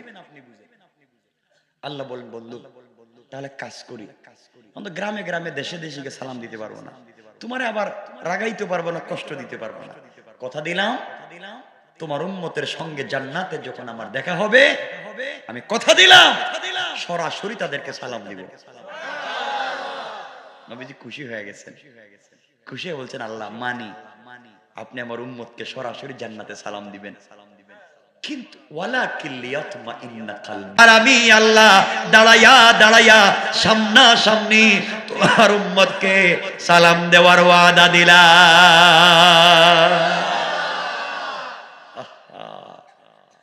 নবীজি বলেন আল্লাহ এবার শান্তি পেয়েছি, আমার উম্মতকে সালাম দিবেন তো দাঁড়াইয়া দিবেন। আল্লাহু আকবার! আল্লাহ যে সালাম দিবেন জান্নাতে, কোন জান্নাতে তা তো কইছেন নি। জান্নাতের স্তর তো অনেকগুলো, 8টা স্তর। কোন জান্নাতে দিবেন তা তো বলেন নাই। রাত্রে বেশিও যাইতেছেন, এলে আমরা বইলা দিতাম আজকে এই জান্নাতে যাইতাম, অনেক রাত্রে যাইতেছে।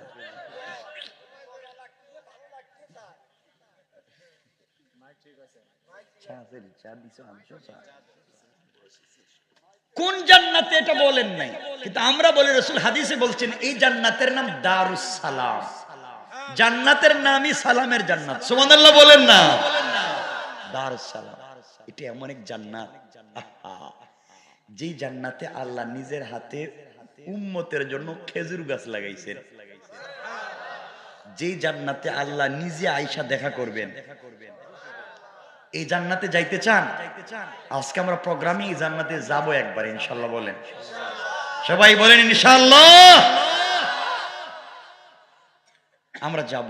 এই জান্নাতের নাম দারুস সালাম, এমন একটা জান্নাত, এই জান্নাতের একটা ইট রূপার, একটা ইট সোনার, একটা ইট মণিমুক্তা ইয়াকুতের, আর 2 ইটের জয়েন্ট আল্লাহ দিবেন সিমেন্ট দিয়ে না, 2 ইটের জয়েন্ট জান্নাতুল ফিরদাউসের মিশকে আম্বার,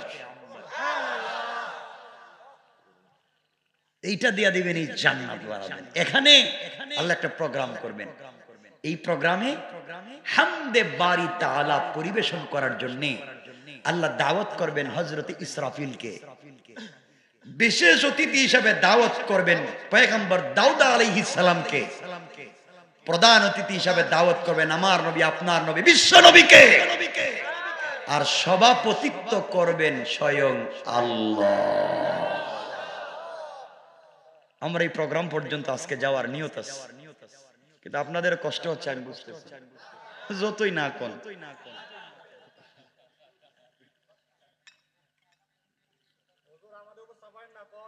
আমার বন্ধুগণ, এবার আল্লাহর সঙ্গে রাসূলের কথা হচ্ছে আরশে আজিমে।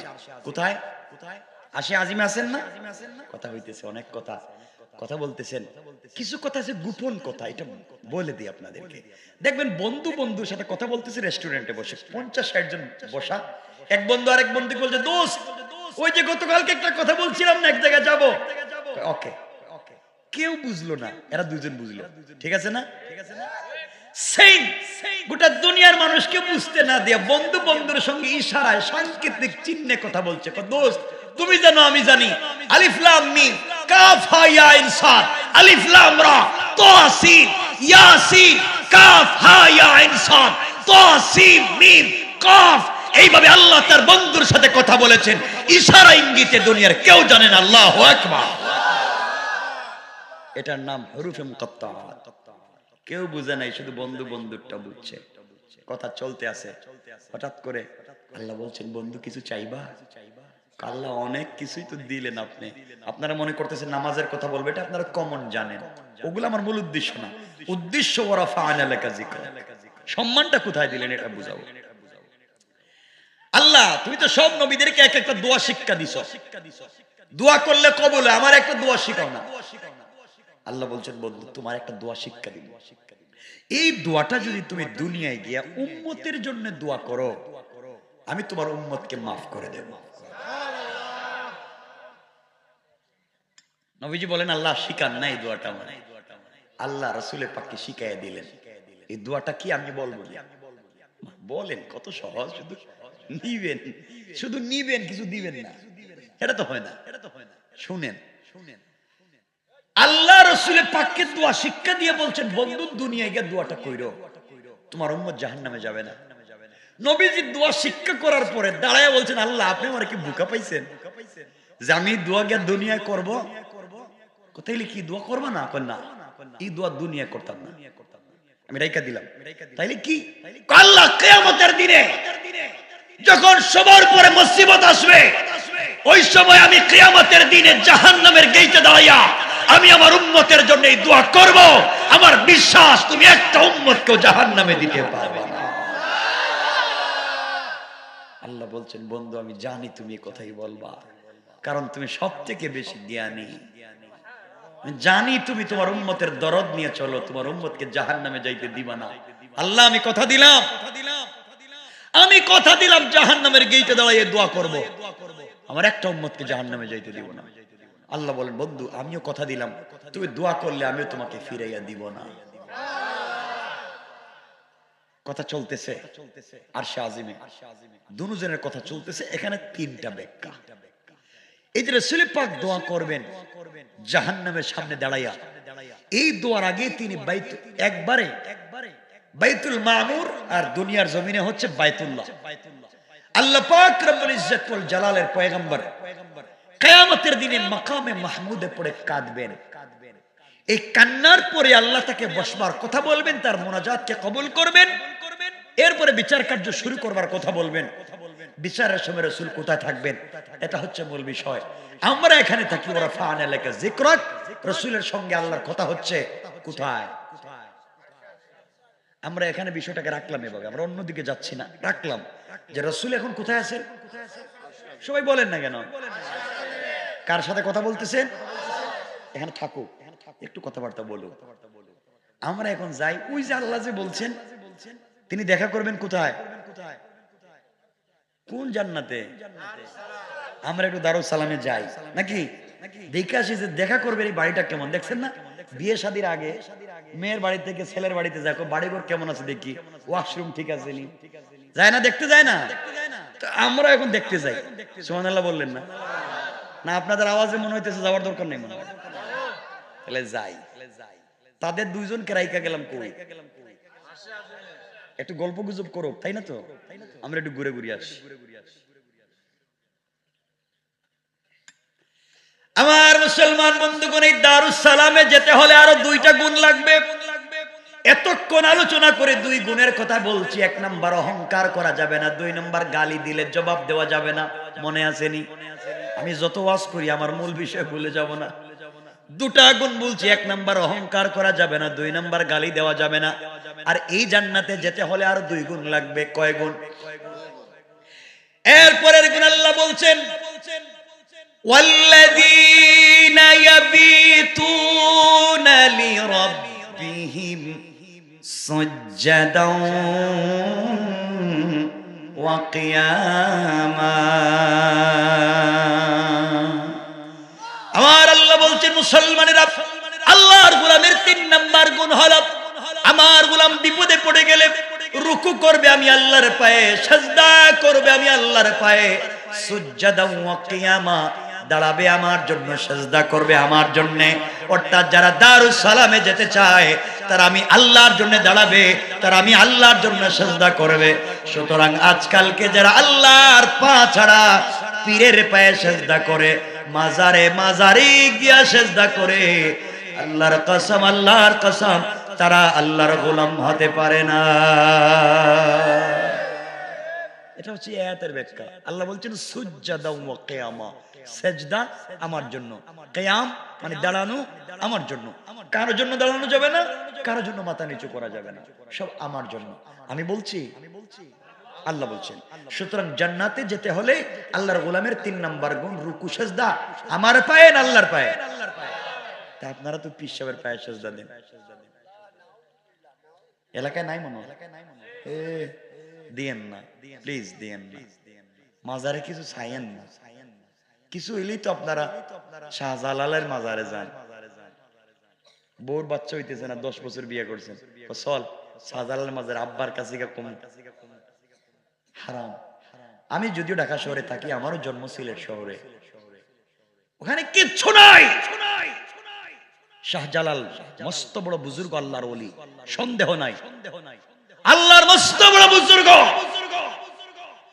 আব্দুল কাদের জিলানী, মুঈনুদ্দিন চিশতি মস্ত বড় বুজুর্গ, কিন্তু তারা মারা গেছে, তারা মরে গিয়েছে, তারা কিচ্ছু করার আজ ক্ষমতা নাই।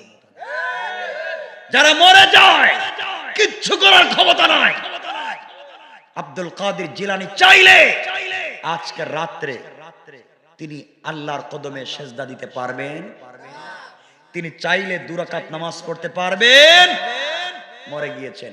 আর আপনাদের পাংশা এলাকা সবথেকে বড় বদমাইশ, সবথেকে বড় ফিতনাবাজ মানুষতে, সেও চাইলে আজকের সারা রাত্র আল্লাহর কদমে সেজদা দিয়ে কাটাইয়া দিতে পারে। এজন্য হায়াতে জিন্দেগির অনেক দাম। এই এলাকার চুর যে, তার আল্লাহর কাছে বহুত দাম। আল্লাহর কাছে আজকে রাত্রে চাইলে আল্লাহ তাকে ওলি বানাইয়া দিতে পারে। সুবহানাল্লাহ। এই জন্য আমার কথা কেউ রাগ করবেন না, আল্লাহর ওয়াস্তে চাইবেন কার কাছে। এখানে আরেক কথা মনে পড়ছে, বলবো না, ওই যে বাচ্চা টাচ্চা আপনারা চান, কারো কাছে চায় লাভ নাই, আল্লাহর কাছে চাইবেন। কোরআন পড়েন না, এই জন্য জানেন না। হযরতে জাকারিয়া আলাইহিস সালামের বয়স 100 বছর, বাচ্চা দিছেন কে জানেননি আপনারা? কেমনে দিছেন? 2 মিনিটে আপনাদেরকে বলি এই কথাটা। বলেন বললে তো অনেক লম্বা হয়ে যায়, শুনেন না, শুনেন। হযরতে মারইয়াম ইমরানের স্ত্রী আল্লাহর কাছে দোয়া করলেন। ইমরানের স্ত্রী, আল্লাহ আমার একটা ছেলে সন্তান দে। কেন? আমি বাইতুল মুকাদ্দাস যে মসজিদ, বাইতুল মুকাদ্দাস, এই মসজিদের খাদেম বানাবো, খাদেম। আল্লাহর কাছে কি চাইলেন? ছেলে সন্তান, বাইতুল মুকাদ্দাসের খাদেম বানাবেন। ইমরানের স্ত্রী আল্লাহর কাছে দোয়া করলেন, আল্লাহ ইমরানের স্ত্রীর ছেলে না দিয়ে দিয়েছেন মেয়ে, মারইয়াম। মেয়ের নাম মারইয়াম।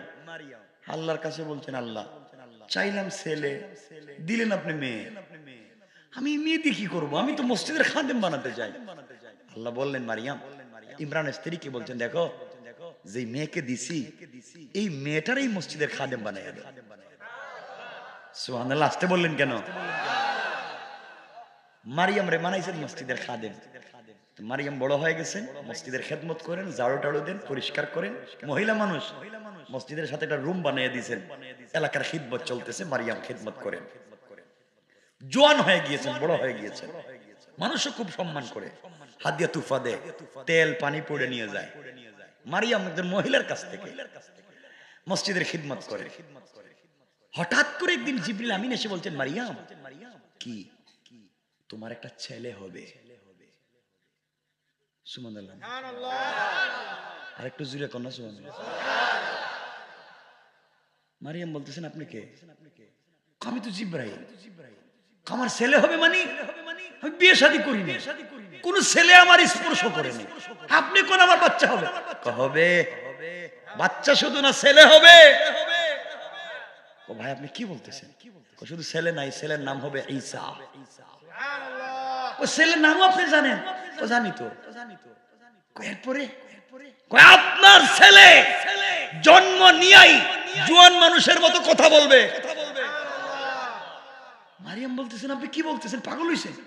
কারো আছে কি? আপনার ছেলের জন্মের সময় মরা খেজুর গাছ থেকে খেজুর পড়বে। মারিয়াম কয় তো কিছু জানেন? আর কি? আপনার ছেলে এই জমানার নবী এবং রসুল হবে। কি কোন আপনি? এই পৃথিবীতে একমাত্র আল্লাহ আপনার ছেলের নামে ঈসা রাইখা দিয়েছেন। আল্লাহু আকবার। মারিয়াম বলছেন জিবরাইল আর কি? আপনার ছেলে হবে শান্ত, শিষ্ট, ভদ্র। বিয়া বিয়ে সাথে কিচ্ছু লাগবে না। ওইটা কোন সিস্টেমে? তুমি শুধু ওড়নাটা খুইলা এভাবে গলাটা একটু বাড়াইয়া দাও, আমি একটা ফু দেই। আল্লাহু আকবার। হযরত মারিয়াম করলেন, জিবরাইল ফু দিলেন, কিছুদিনের ভিতরেই হযরত মারিয়াম প্রেগন্যান্ট হয়ে গেলেন। আসতে বলেন না, সুবহানাল্লাহ বলেন না। মারিয়াম তো আশ্চর্য হবে, কি এখন কি করবে? বিয়া নাই, শাদী নাই, বাচ্চা একটা পেটে এলো, পাবলিক কইবে এজন্য তোমার কাছে তেল পানি পড়তে যায়, খেদমত কইরে কইরে কাম বাড়াইছো। ইজ্জতের ব্যাপার। শেষ পর্যন্ত এলাকার মানুষ যখন জানলো, সংক্ষেপ করে বলতেছি, মারিয়ামকে তোমার খেদমত করা মসজিদে লাগবে না। কিসের খেদমত? 3 বেলা খাওয়াই, তেল পানি করে নেই, হাত দিয়ে তুফা দিয়ে গরম বানাইয়া দিছি, এই কাজ করছো। মারিয়াম বললাম আমি কিছু করি নাই। দেখা যাবে কি করছো না করছো। হযরত মারিয়ামকে কাছে একটা জঙ্গল, পাহাড়, খেজুর গাছের নিচে রাইখা দিলেন। ডেলিভারির সময় কেউ নাই কাছে। কিছুদিন পরে হযরতে ঈসা আলাইহিস সালামের জন্ম হলো। মারিয়াম জিবরাইল বলে গেছেন আপনার ছেলে তো জন্ম নিয়ে কথা বলবে, পাবলিক গেছে। তো জন্মের আগে একদিন খবর পাইছেন হযরতে জাকারিয়া, যে মনে মন খেদমত করতো মারিয়াম, এবং তার নাকি বাচ্চা। এটা খবর যায় না মানুষের কানে কানে, বিয়া নাই, শাদী নেই, বাচ্চা একটা পাইবে কই? তো জাকারিয়াও গেছেন দেখতে। জাকারিয়া গিয়ে বলেন, কিও মারিয়াম, তোমারই না এত বিশ্বাস করি, এটা কাম করলা কেমনে? মারিয়াম বলছেন, দেখেন কিছু আমি জানি না। কিন্তু কি তাহলে প্রেগন্যান্ট কেমনে? জানেননি, আমার ছেলে এমন ছেলে না, আমার ছেলে জন্ম নিয়ে নবী রাসূল হবে। জাকারিয়া বলেন, পাগলে পাইছে না? কি কাজ আকাম কুকাম করছো, আবার তুমি বলতেছো ছেলে নবী হবে? মারিয়াম বলছেন, শুনেন, আমার ছেলের নাম ঈসা হবে। জাকারিয়া বলছেন, নাম পাইলা কই? কই নাম আমি জানি। আর কি? আমার ছেলের জন্ম নিয়ে আমাদের মতো কথা বলবে, আমার ছেলে নবী রাসূল হবে, আমার ছেলের কাছে জবুর কিতাব, ইনজিল কিতাব নাজিল হবে। জাকারিয়া এত কথা শুনতে শুনতে বলো, আচ্ছা বলো তো এতগুলা কে তোমারে বলছে? কে আবার? আল্লাহ জিবরাইল দিয়ে পাঠাইছেন আমার কাছে। সুবহানাল্লাহ বললেন না? জাকারিয়া চিন্তা করেন, স্বামী ছাড়া একটা মহিলার পেটে বাচ্চা, তার নাম ঈসা, হে কি হবে সব মহিলা জানে। চলে আইলেন রাস্তায়, এসে আল্লাহর কাছে বলতেছেন, আল্লাহ আপনার সাথে আমার কিছু কথা আছে। কারণ জাকারিয়া তো নবী। আল্লাহ বলছেন, কি বলবেন? কথা তো আছে, বইলা ফেলো। কি কমু? 90, 95, 100 বছর হয়ে গেছে বয়স। এই যে গেছিলাম মহিলার বাড়িতে, মারিয়াম নাম, হের পেটে নাকি বাচ্চা, ছেলের নাম নাকি ঈসা, সব জানে হে, সব তো আপনি করতেছেন। জাকারিয়া ব্যাপার কি? শুনছি তো মারিয়ামের একটা ছেলে দিবেন, তার নাম ঈসা, তার কাছে ইনজিল দিবেন, তার নবী রাসূল বানাইবেন, হে জন্ম নিয়ে কথা বলবো, এত কিছু। আল্লাহ বলছেন, জাকারিয়া তোমার সমস্যা কি? এক মহিলার আমি একটা বাচ্চা দিব, বাচ্চারে কথা বলাবো, তোমার সমস্যা কি? আল্লাহ আমার কোনো সমস্যা নাই, আমি জানতে চাইছিলাম, আমারও তো বয়স হয়ে গেছে। সুবহানাল্লাহ বললেন না? আল্লাহ কো, জাকারিয়া তোমার বয়সের সাথে মারিয়ামের সম্পর্ক কি? না, আমি যদি মইরা যাইতে এই দেশে দ্বীনের দাওয়াত দিব কেডা? এই চিন্তা করতেছি। যেমন ভাবে মারিয়ামের ঘর থেকে ঈসারে আনছি, হে দাওয়াত দিব, এইভাবে আমি আরেকটারে নিয়ে নবী বানাইয়া, তোমার সমস্যা কি? আল্লাহ না, চাইছিলাম যদি আমার বংশ থেকে দেন তাইলে একটু খুশি হইতাম আমি। আল্লাহ বলছেন, জাকারিয়া তাইলে কি আরেকটা বিয়ে করতে চাও? হ্যাঁ। কেন? তোমার বউ না বাচ্চা দিতে পারে না? তোমার বউ তো বাচ্চা দিতে পারে না, তোমার বউর ঘরে তো জিন্দেগিতে বাচ্চা হবে না। এরপরে তুমি হয়ে গেছো 95 বছরের বুড়া, কেমনে কি হবে? তুমি তো আরেকটা এখন কি বউ রেখে বিয়ে করতে চাও? আল্লাহ না না, বিয়ে করতে চাই না। তাইলে তাইলে আর কি? আপনি যদি মারিয়াম রে স্বামী ছাড়া বাচ্চা দিতে পারেন, তাইলে আমার বউরে আপনি সুস্থ কইরা আমার জোয়ান বানিয়ে বাচ্চা দিতে পারেন না কেন? আল্লাহু আকবার। আল্লাহ বলেন, জাকারিয়া এই কথা তো সোজা করে বলতে পারতে, এটা ঘুরিয়ে বলছো কেন? আল্লাহ, আমার তো আশা, আমারও তো একটা বাচ্চার দরকার। আল্লাহ বলেন, জাকারিয়া এত সুন্দর করে বলছো, আমি কথা দিলাম তোমাকে একটা বাচ্চা দিব। বলে কেমনি? আমার বউর তো বাচ্চা হয় না। তুমি না একটু আগে বললে দিতেছি তো। আল্লাহ কেমনি কি? তোমার বাচ্চার নাম রাখবো ইয়াহিয়া। আচ্ছা দেখেন, আমি বুঝাতে চাই, আল্লাহর সাথে কথা বলে বাচ্চা আদায় করতে পারছেন? জাকারিয়া পারছেন? তা আপনি পারবেন না কেন? আপনি কেন অন্য জায়গায় যান? কষ্ট পাইলেন? আসুন আমরা সামনের দিকে যাই। কথাটা এতটুকুন বললাম, রাসূলে পাক আল্লাহর সঙ্গে কথা বলতেছে কোথায়? আমরা কই গেছেন গা? আমরা যাইতেছি। আচ্ছা যাই। আমার মুসলমান বন্ধুগণ, গভীর মনোযোগ। কিয়ামতের দিনে হিসাব নিকাশের পরে জান্নাতীরা যখন জান্নাতে চলে যাবে, জাহান্নামীরা যখন জাহান্নামে চলে যাবে, এমন সময়ে আমার আল্লাহ জান্নাতীদেরকে লক্ষ্য করে বলবেন, জান্নাতীরা বলো না আমি আল্লাহ যত নিয়ামতের কথা দুনিয়ায় বলেছিলাম, জান্নাতের যত নাজ আর নিয়ামতের কথা বর্ণনা করেছি, জান্নাতে আসার পরে তোমরা কি তা পেয়েছো? কোরআনে আমি আল্লাহ যত বর্ণনা করেছি তোমরা কি তা পেয়েছো? সমস্ত জান্নাতীরা জবাব দিবে, আল্লাহ তাআলা আপনি কোরআনে কারিমে জান্নাতের নিয়ামতের কথা আপনি যা বর্ণনা করেছেন, জান্নাতে আসার পরে আমরা তার চাইতে ৯৭ গুণ বেশি পেয়েছি। আল্লাহ বলবেন, জান্নাতীরা রে আর কিছু চাবে কি?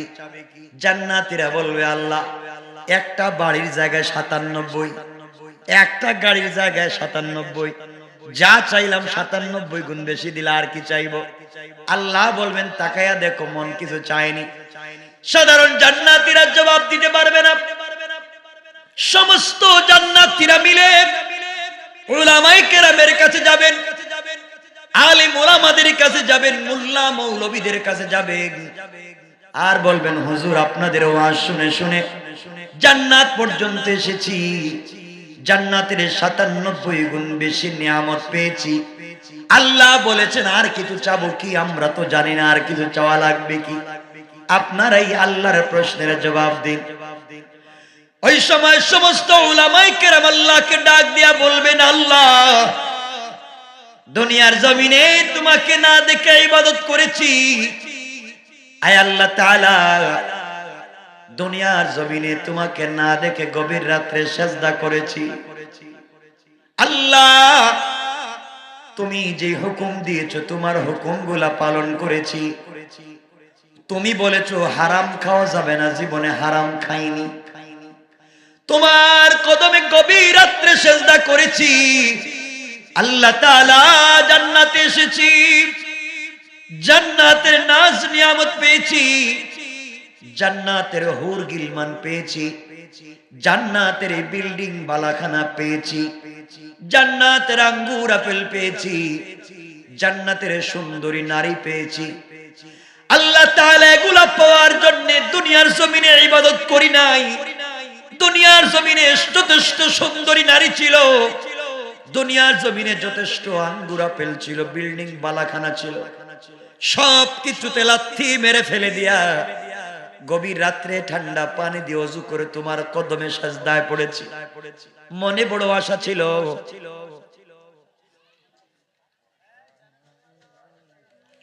আওয়াজও শোনা যাবে না, কি করব? জান্নাতে আইসা এখনো তোমাকে দেখলাম না। যে আল্লাহরে না দেখা সারা রাত জেগে ওয়াজ শুনছি তোমার নামে, তোমারে না দেখা কত সিজদা তোমারে দিছি, জান্নাতে আসলাম তোমারে পাইলাম না। এই জান্নাতের কোনো দরকার নাই, যেখানে আসলে রবকে পাওয়া যায় না, প্রয়োজন বোধে আমাদেরকে জাহান্নামে দিয়ে দাও, তবে এমন জাহান্নামে দিও যেখানে পুইড়া গেলেও দুইটা চোখ দিয়া তোমারে দেখতে পারে। সুবহানাল্লাহ, জোরে পড়েন না। এজন্য আব্দুল কাদের জিলানী বলতেন, জান্নাতু জাহান্নাম সে ইয়া রব কিয়া করো, আরজু হ্যায় কে मैं तुझे দেখা করো। আয় আল্লাহ তাআলা, আমি জান্নাত দিয়ে কি করব? জান্নাত দিয়ে আমার কি লাভ? আমার মনের একটাই তামান্না, একটা নজর তোমাকে দেখা। আল্লাহ, জান্নাতের নিয়ামত দিয়েছো, এখন পর্যন্ত তোমার দিদার লাভ করতে পারলাম না। আল্লাহ গো, এই জান্নাতের কোনো প্রয়োজন নাই। আল্লাহ বলবেন, এ উলামায়ে কেরাম, দুনিয়ার জমিনে আমি আল্লাহকে না দেখে আমার কদমে সিজদা করেছো, আমি আল্লাহকে না দেখে আমার জন্য এত কষ্ট করেছো, আমি আল্লাহকে না দেখে আমি আল্লাহরে পাওয়ার জন্য তোমরা এত কষ্ট করলা। আজকের দিনে আমি আল্লাহরে না দেখা তোমরা অভিমান করে জাহান্নামের কথা বলবা না।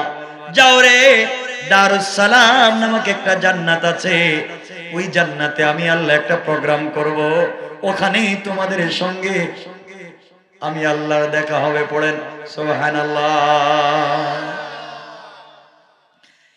সমস্ত জান্নাতীরা দারুস সালামে পৌঁছে যাবে।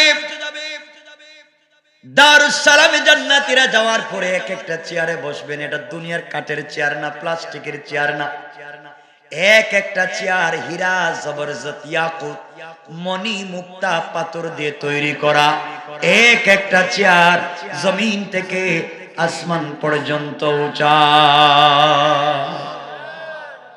সকল জান্নাতীরা আপন আপন চেয়ারে বসে যাবে। সকল অতিথিরা আপন আপন চেয়ারে বসা। বিশেষ অতিথি বসা, প্রধান অতিথি বসা, শুধু সভাপতির চেয়ার খালি। সভাপতির চেয়ার তো আল্লাহ বসবেন, এখনো আসেন নাই। জান্নাতীরা বসে আছে। এমন সময় আমার আল্লাহ দারুস সালামের পর্দা, জান্নাতীর পর্দা সরাইয়া জান্নাতি বান্দাদের দিকে তাকাইয়া তার কুদরতের মুখ দিয়া মুচকি হাসি দিয়া জান্নাতি গোলামদেরকে সালাম জানাবেন। পড়েন সুবহানাল্লাহ।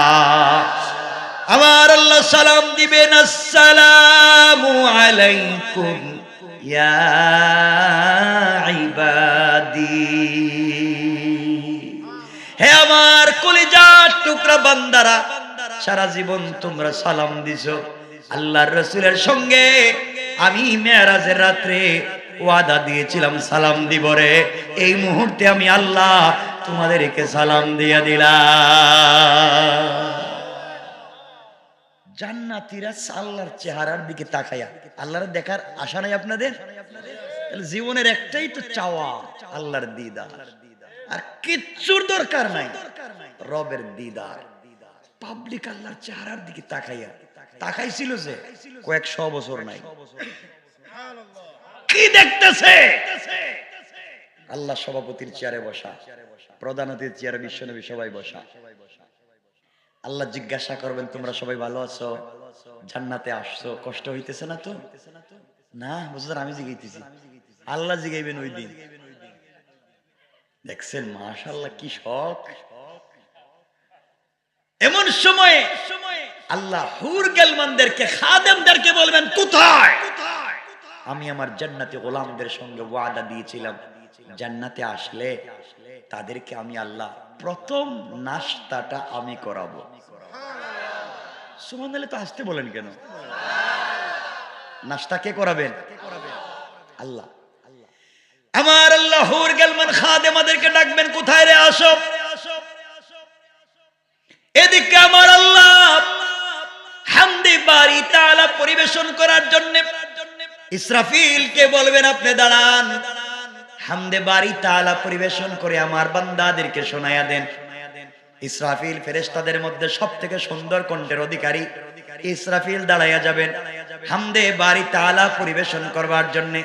আল্লাহ হুর গেলমানদেরকে বলবেন, নাস্তা নিয়ে আসো। আপনাদের কেমন নাস্তা পছন্দ? আপনাদের কারো ডায়াবেটিস, হাই প্রেসার, সব তো খাইতে পারবেন না।